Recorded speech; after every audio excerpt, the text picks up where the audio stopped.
Depuis notre très jeune âge, on nous a toujours dit qu'un homme doit être fort.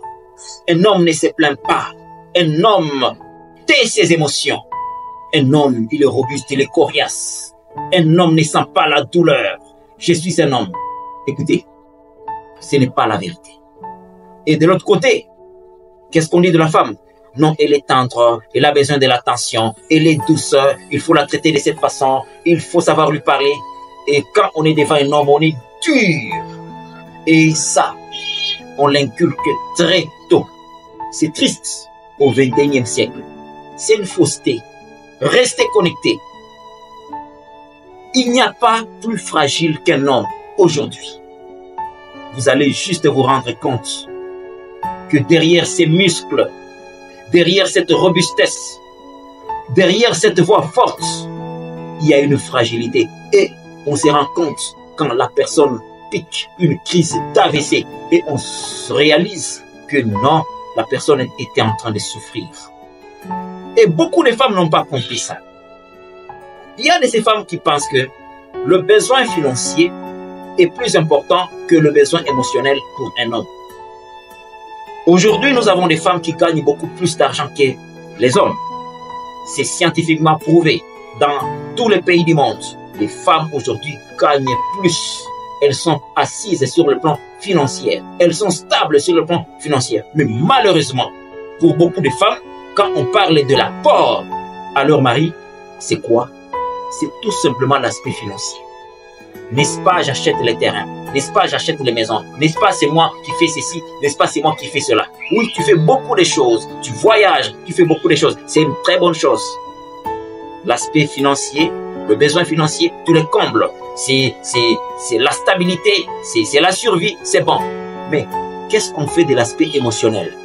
Laissez-moi vous dire que l'aspect émotionnel qui couvre la paix intérieure, qui couvre l'estime de soi, qui couvre l'essence même de la personne est très utile. Et cela dépasse de centaines de fois l'aspect financier. En fait, l'aspect financier est de court terme, mais l'aspect émotionnel, c'est quelque chose qui intervient à long terme. C'est ce qui fait que vous allez trouver un homme qui a une femme financièrement stable, mais qui préfère la quitter et s'attacher à une femme qui n'est pas assise financièrement, mais qui peut accorder à ce dernier un équilibre sur le plan émotionnel. Vous voyez, il y a des choses que nous ne pouvons pas marchander. La paix intérieure, l'homme en a tellement besoin. Et quand vous lui ravissez cette paix intérieure pour lui présenter les biens matériels, oui, ça peut marcher un tout petit peu, mais ça ne peut pas durer. Et ça, beaucoup de femmes ne l'ont pas comprise. Et c'est triste. Quand vous lisez la Bible, vous allez réaliser que la paix émotionnelle est tellement importante. L'élément émotionnel est tellement important. Le besoin émotionnel, c'est tellement important. En 2 Samuel 18 au verset 33, nous voyons David qui entre en conflit avec son fils. Son fils qui se rebelle contre son père. Et finalement, David se sent mal. On vous dit que David était bouleversé. Lui qui était roi, lui qui avait de l'argent, lui qui avait les biens matériels. Mais il était blessé. Vous voyez, on a toujours besoin d'amour. On a toujours besoin de la considération. On a toujours besoin du respect. On a toujours besoin de l'attention. Ça déséquilibre un homme. Et quand vous lisez Genèse 45, vous voyez Joseph qui était stable financièrement. Le jour où il a retrouvé ses frères, on vous dit que il a pleuré et les autres l'entendaient. Imaginez une grande autorité pleurer. Pourquoi? Parce que le manque d'affection sur le plan fraternel pesait beaucoup plus. Et cela, ça n'épargne personne. Que vous soyez un homme, que vous soyez une femme. C'est ce qui fait que les hommes ont besoin d'être nourris sur le plan émotionnel. C'est très important. Mais malheureusement, on n'a pas compris ça. C'est seulement quand il y a une crise qu'on réalise que non, cette personne souffrait. Mais de plus en plus aujourd'hui, nous avons ces cas. Même Jésus, quand vous lisez Matthieu 26 au verset 39, on vous dit que Jésus, quand il s'approchait vers sa crucifixion, il avait peur. Il a dit à ses disciples, restez avec moi, veillons et prions. Si vous lisez Luc 22, 44, on vous dit, quand il priait, sa sueur s'est transformée en grumeaux de sang.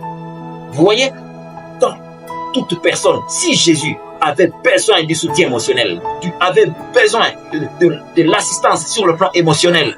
À combien plus forte raison tous les autres hommes qui existent. Non, il doit être un homme doit être fort. Oh, et c'est comme ça que beaucoup d'hommes piquent des crises, de plus en plus piquent des crises, ils tombent, ils sont paralysés. Et des fois, cela arrive très tôt. C'est vraiment triste. Alors, un homme doit recevoir le respect. C'est quelque chose qui comble ses besoins émotionnels. Un homme doit recevoir la reconnaissance, même s'il apporte peu par rapport à la femme qui gagne beaucoup. Un homme a besoin d'être reconnu. Un homme a besoin d'être soutenu, même quand il est en difficulté. Vous voyez, il y a quelque chose que je n'aime pas quand nous lisons Job 2:9. Job en difficulté et sa femme qui arrive, qui lui dit « Maudit Dieu et meurt » au lieu de le soutenir, au lieu de lui dire « Non, j'ai confiance en toi, je sais que ça marchera, je sais que cette situation va passer. » Mais la femme, elle est là pour amplifier, critiquer, malheureusement. On dit « Non, c'est un homme, c'est un homme, c'est un homme. » Aujourd'hui, les hommes sont en train de mourir en catastrophe. Comprenez bien que le besoin émotionnel est plus important et très recommandé chez l'homme que le besoin financier. C'est votre serviteur, Ben Alain Kitenge. Merci et à la prochaine.